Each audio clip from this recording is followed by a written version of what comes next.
né? Pensar, como é que eu posso aplicar isso hoje? O que eu posso pensar disso daqui?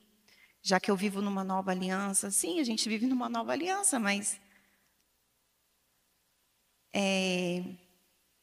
Jesus, daqui a pouco a gente vai ler, ele resumiu, né? Sintetizou a lei em 2 pedaços, né? Em 2 partes. Ele não invalidou a lei, ele não aboliu a lei, né? Ele cumpriu a lei. Então, quando a gente for ler, é sempre bom a gente pensar como a lei, como o decálogo, expressa o amor por Deus e expressa o amor pelo próximo. Como os princípios podem ser expressos hoje. E é isso que a gente vai se apegar hoje aqui. A Cíntia, ela deu uma sugestão que eu achei bem legal. Ela fez o panorama dos 10 mandamentos e ela sugeriu que a gente se demorasse um pouquinho em cada um deles, né? Então, eu sugiro que os próximos professores peguem, né, os mandamentos, 1 ou 2, e se demorem um pouquinho neles. Hoje a gente vai ficar no primeiro, que é o fundamento aí de todos os demais, que é: não terás outros deuses além de mim. Bem, então vamos lá. Primeiro mandamento: não terás outros deuses além de mim. Esse é o primeiro mandamento. E aí vocês nunca pararam para pensar por que esse mandamento? Em vários trechos da Bíblia, a gente lê, a gente vê que existe quantos deuses? Um Deus. Existe um Deus, um único Deus real, verdadeiro, Salvador. Apenas um. Se existe só um Deus, só um, por que Deus está falando, pedindo, né? Assim, ordenando: não terás outros deuses além de mim?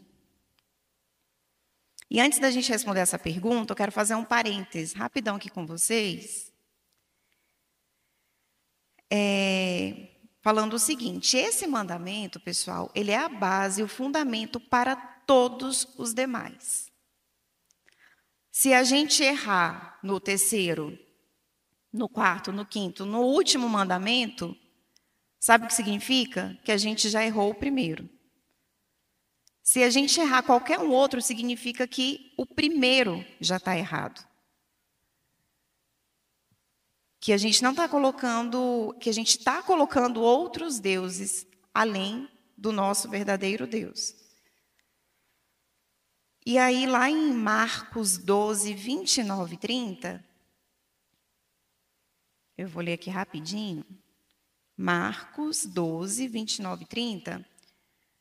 Alguém fez uma pergunta para Jesus. Alguém perguntou assim: tá bom, mas qual é o maior mandamento? Marcos 12, 29 e 30.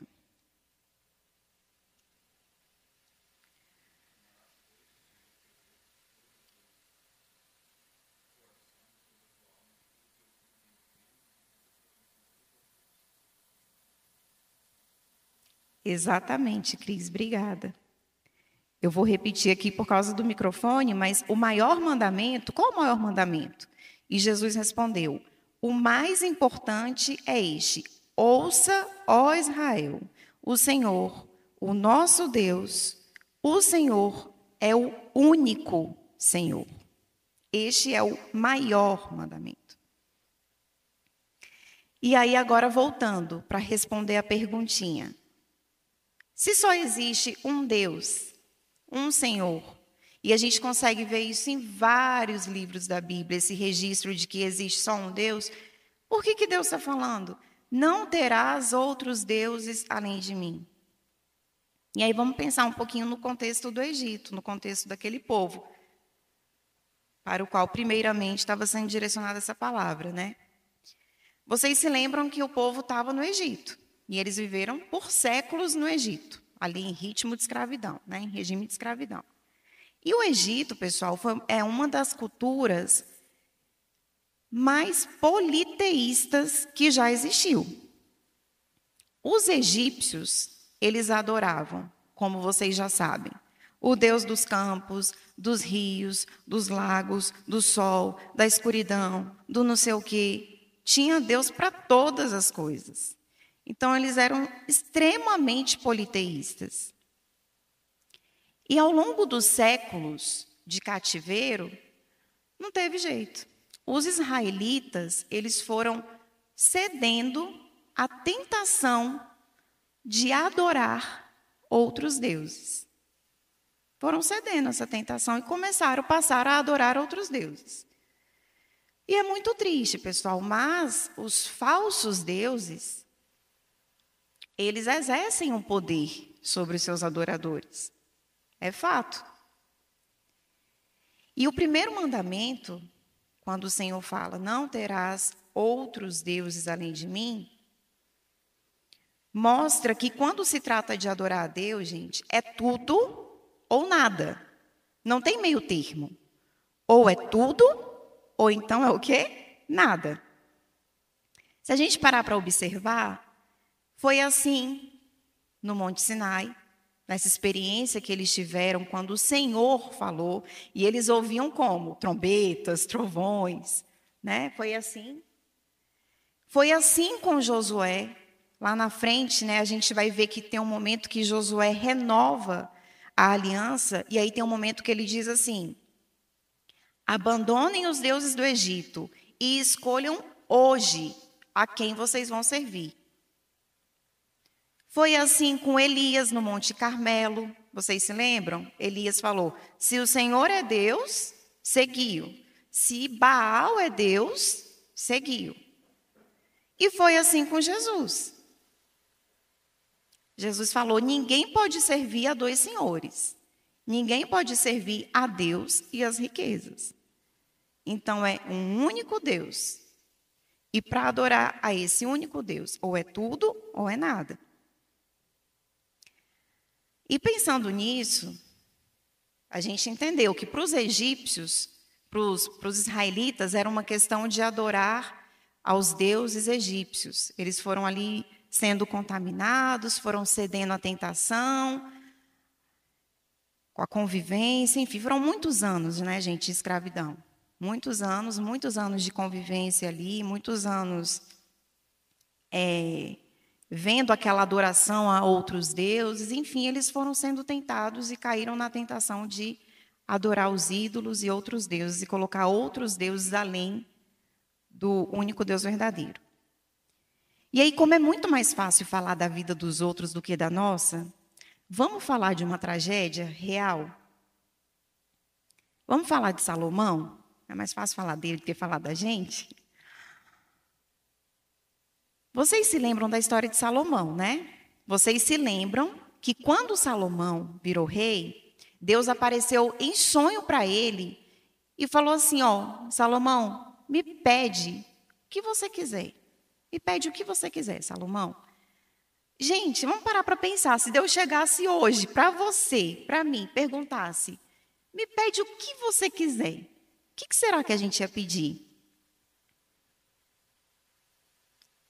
Eu não sei, mas isso revela muito do nosso coração. Isso revela muito se existe só um Deus, se a gente adora só um Deus, o único verdadeiro. E Salomão recebeu essa pergunta da parte de Deus. E isso revelou muito do que estava no coração de Salomão. O que Salomão pediu? Se o Deus de Salomão fosse a riqueza, ele teria pedido ouro. Se o Deus de Salomão fosse o poder, ele poderia ter pedido a morte dos inimigos dele. Se o Deus de Salomão fosse o prazer, ele poderia ter pedido mulheres e mais mulheres, mas ele não pediu nada disso. Ele pediu o quê? Sabedoria para reinar o povo com justiça. E olha que coisa linda. Isso revelou muito que o coração dele queria servir Deus, o único Deus verdadeiro. E isso foi muito bonito. Só que como é que a tia Cíntia fala, Huguinho? É melhor começar, como é que é?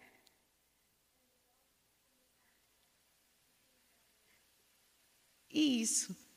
Mais importante é o fim do que o começo, né? Exatamente isso. E aí, sabe o que aconteceu?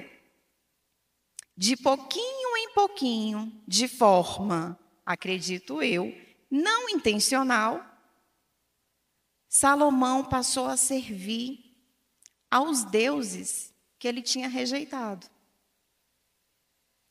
Acredito eu que não foi assim, ele acordou, hoje eu vou seguir o Deus da riqueza. Não, gente, foi de pouquinho em pouquinho, porque é assim, de forma discreta, de forma sensível. E aí, no fim, pessoal, esse homem, esse rei, que foi conhecido como o rei mais sábio da antiguidade, ele estava servindo ao Deus da riqueza. Se vocês forem lá no livro, acho que é 1 Reis 7, descreve a construção do templo. Ele demorou 13 anos para construir o palácio dele. E tem toda a descrição do palácio que ele construiu, a sala da justiça, para ele poder julgar, e os detalhes e detalhes. Quanta riqueza ali. Quando a gente lê Deuteronômio 17, 16, 17, eu vou ler aqui rapidinho para vocês. Diz assim, os decretos do rei. Esse rei, porém, não deverá adquirir muitos cavalos, nem fazer o povo voltar ao Egito para conseguir mais cavalos. Pois o Senhor lhes disse, jamais voltem por este caminho. Ele não deverá tomar para si mulheres. Se o fizer, desviará o seu coração. Também não deverá acumular muita prata e muito ouro. Esse era o ordenamento de Deus. E sabe o que aconteceu? Sabe o que Salomão fez? Exato, tudo isso e mais um pouco. Não era, para ter cavalo e tal. Ele amontoou exércitos de cavalos e carruagens. E mulheres? Gente, Salomão teve 700 mulheres. Mulheres, tá, gente? Oficialmente. Porque concubina foram 300. 1000 mulheres. Eu não sei como é que ele aguentava. 1000 mulheres. 1000. Olha que diferença. Olha como ele começou e olha como ele terminou. Sabe qual foi a punição dele? O reino foi dividido. Que nem estava o coração dele. Dividido, com muitos deuses. O reino foi dividido. E sabe de uma coisa? É algo muito sutil. Gente, ninguém acorda. Alguém aqui já acordou falando assim? Hoje, eu quero adorar vários deuses. Estou determinada a descumprir o primeiro mandamento. Alguém já sentiu essa vontade, assim, de forma clara, expressa, intencional, e acordou com esse desejo? Hoje eu vou fazer isso. Acredito que nem Salomão. Se Deus pediu para ele, falou com ele, você pode pedir o que você quer, eu vou te dar. E ele pede sabedoria para reinar o povo com justiça. Esse homem, ele estava com o coração no lugar certo, né? Mas aos poucos, ele foi se desviando. Aos poucos, ele foi se rendendo a todos os deuses que ele tinha rejeitado, que ele rejeitava, que ele não adorava. E aí, sabe o que aconteceu? Para sua surpresa, Salomão não era muito sábio? Ele era muito sábio. O rei mais sábio da antiguidade. Ele descobriu como é vazia a vida daqueles que adoram outros deuses. E aí ele escreveu Eclesiastes, que é conhecido por alguns como o livro mais mal-humorado da Bíblia. Tudo é vaidade, tudo é correr atrás do vento, tudo. Ele vai falando, né? Fiz tudo o que eu queria, não neguei nada que os meus olhos desejaram. E o que é isso? Nada. Poeira, pó, vento. Qual que é a lição de Eclesiastes? O que diz lá no final? Olha que coisa mais linda. O finalzinho de Eclesiastes diz bem assim, de tudo que ele teve, de tudo que ele provou, de tudo que ele experimentou, o que ele entendeu? Que o que vale na vida? Tema a Deus e obedeça aos seus mandamentos, porque isso é essencial para o homem. Então, depois de ter a vida devastada, arregaçada, de ter o coração dividido, adorando a vários e vários deuses, ele chega a essa conclusão, que era o quê, gente? O início. Mas de pouquinho em pouquinho, ele foi se desviando. E aí, tudo bem. A gente falou de Salomão. Que eu falei que era mais fácil falar da vida dos outros do que da nossa, né? Sempre é. Mas a gente não vai escapar, que agora a gente vai falar da nossa. Tem uma frase de Martinho Lutero que ele fala bem assim: aquilo ao que o seu coração se agarra e aquilo em que confia é o seu Deus. Gente, isso é tão sério. Essa palavra me esmagou. Eu comecei a pensar, meu Deus. E é só o primeiro mandamento, mas é o fundamento de todos os demais. Eu acho que é o Hugo que fala que o nosso coração é uma máquina de gerar ídolos. Os israelitas tinham lá, né? Adoravam os deuses egípcios. Deixa eu só falar uma coisa para vocês que eu esqueci de falar. Vocês podem perguntar, mas como é que a gente sabe que eles estavam adorando os deuses egípcios? Lá em Ezequiel 28, depois vocês podem olhar, tem um registro, e existem outros registros que provam que realmente eles adoravam os deuses do Egito. Enfim, mas voltando para o nosso coração, sem a gente escapar.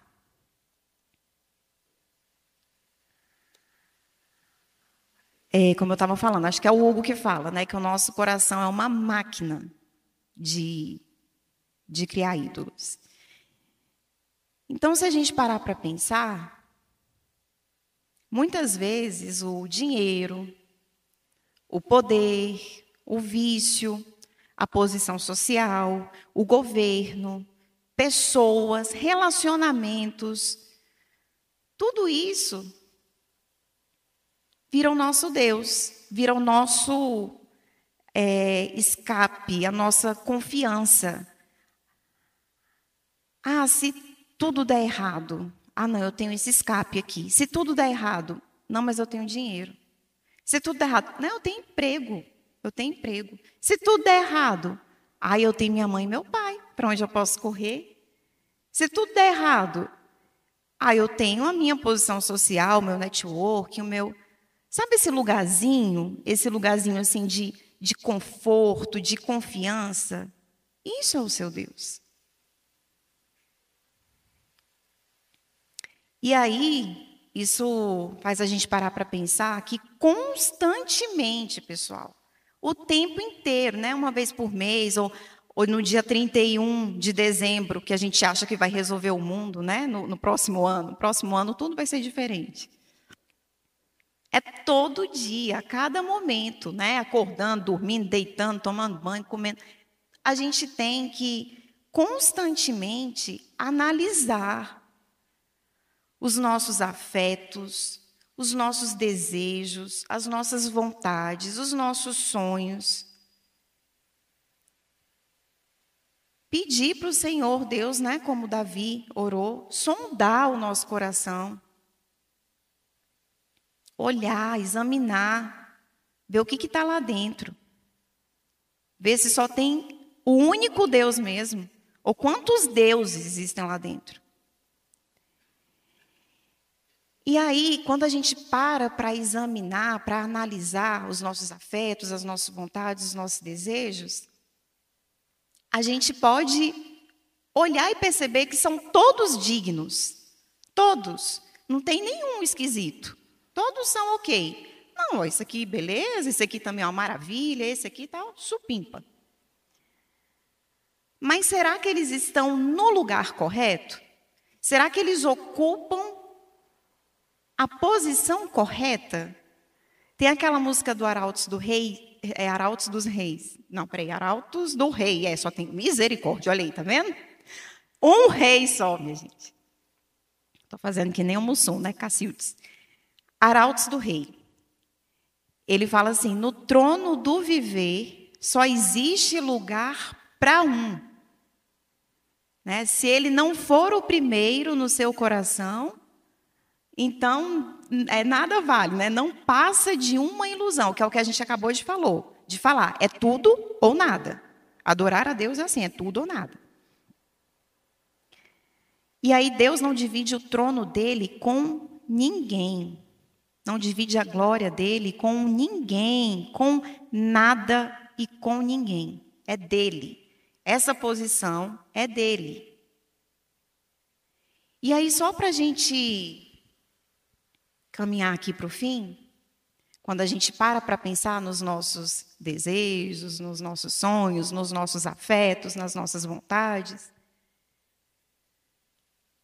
a gente pode fazer uma rápida comparação aqui com o mesmo desejo no lugar errado de duas pessoas, de duas mulheres.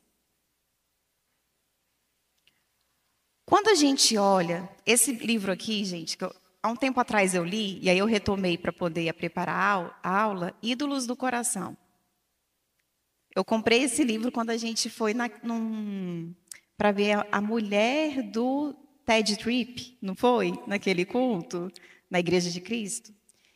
Enfim. E aí ela faz essa comparação. Olha que comparação legal. Que didático, que ilustrativo para a gente entender como desejos dignos alocados erroneamente no nosso coração se tornam deuses. Ela faz uma comparação entre Raquel e Ana. Qual era o ponto comum dessas duas mulheres? As duas tinham vontade de ter filhos. Elas queriam ser mãe.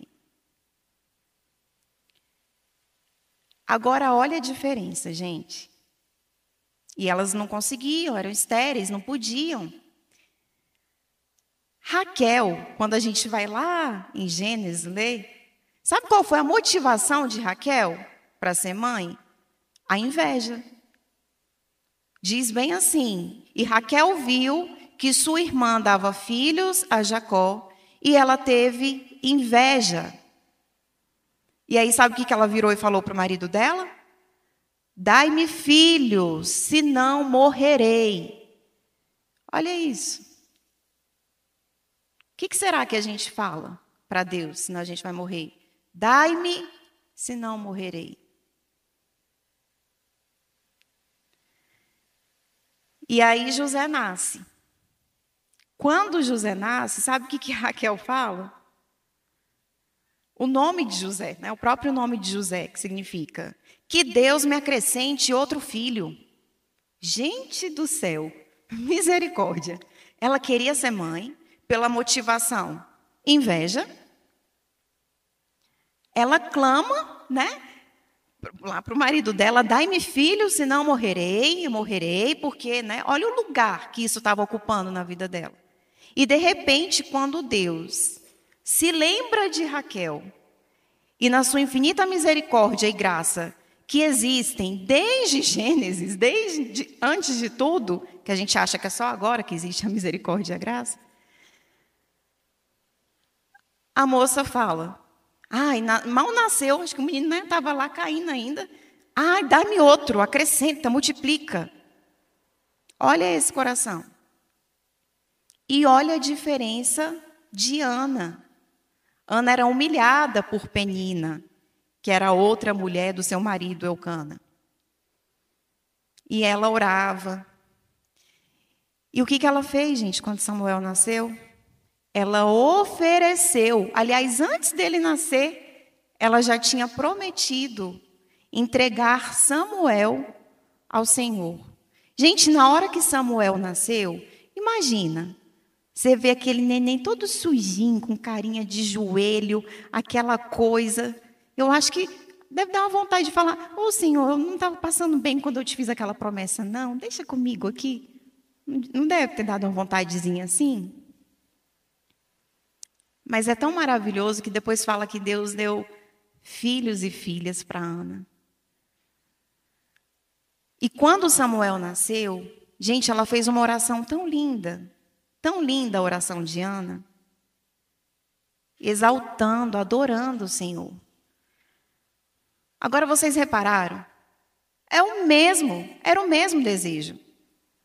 Só que para uma, aquilo virou ídolo, aquilo virou Deus, aquilo era a razão da vida dela. Se ela não tivesse aquilo, ela ia morrer.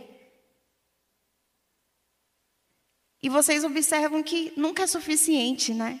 Adorar outros deuses, não tem, sabe? Não tem fim, não tem limite. Não tem plenitude. E aí, ao preparar esse estudo, eu li em algum lugar, que eu já não lembro onde mais,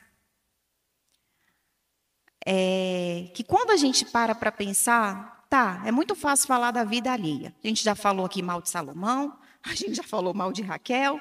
É bem facinho falar dos outros, né? E dos outros que estão próximos da gente, mais fácil ainda é falar. Agora vamos olhar para o nosso coração. Vamos tentar identificar os deuses que a gente cria, os ídolos que a gente adora. E aí, ao preparar esse estudo, eu já não lembro mais onde eu li, mas eu li alguém falando assim: olha, sabe por que é difícil a gente identificar o outro Deus que está no nosso coração? Porque não é só um, são vários. São vários.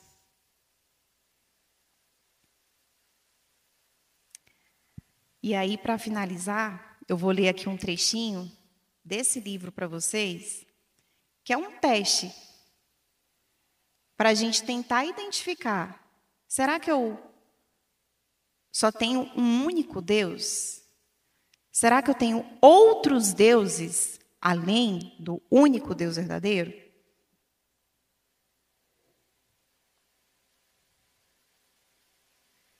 E aí,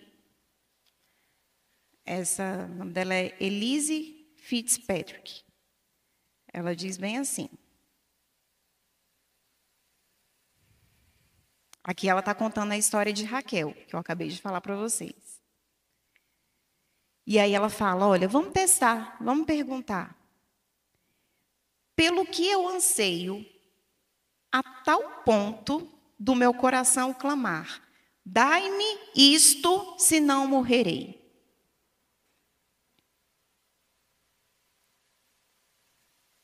Do que eu preciso para que a minha vida tenha sentido ou felicidade? O que me permite deitar à noite e saber no mais profundo do meu ser que eu estou verdadeiramente bem? Se a minha resposta a essa pergunta, ou a essas perguntas, né, for qualquer outra coisa além de Deus, então é isso que serve de Deus para mim. Misericórdia, né, minha gente? Misericórdia. Bem, pessoal. É o quê, Cris?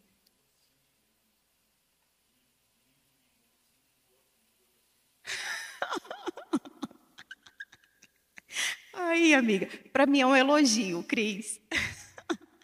Que a Cíntia fala que na roleta dela só cai assim: raça de víboras. Sempre passa. Gente, mas olha só, eu peguei o primeiro mandamento, né? Eu peguei o primeiro mandamento, que é a base de todos os outros: não terás outros deuses além de mim. Se a gente errar lá no último, pessoal, da cobiça, a gente errou já no primeiro. Qualquer um outro a gente precisa reordenar tudo no nosso coração e ter somente um Senhor, um Deus, somente um Deus. E a gente se submete a todas as coisas mais terríveis e perversas para adorar os outros deuses que nós criamos e colocamos dentro do nosso coração.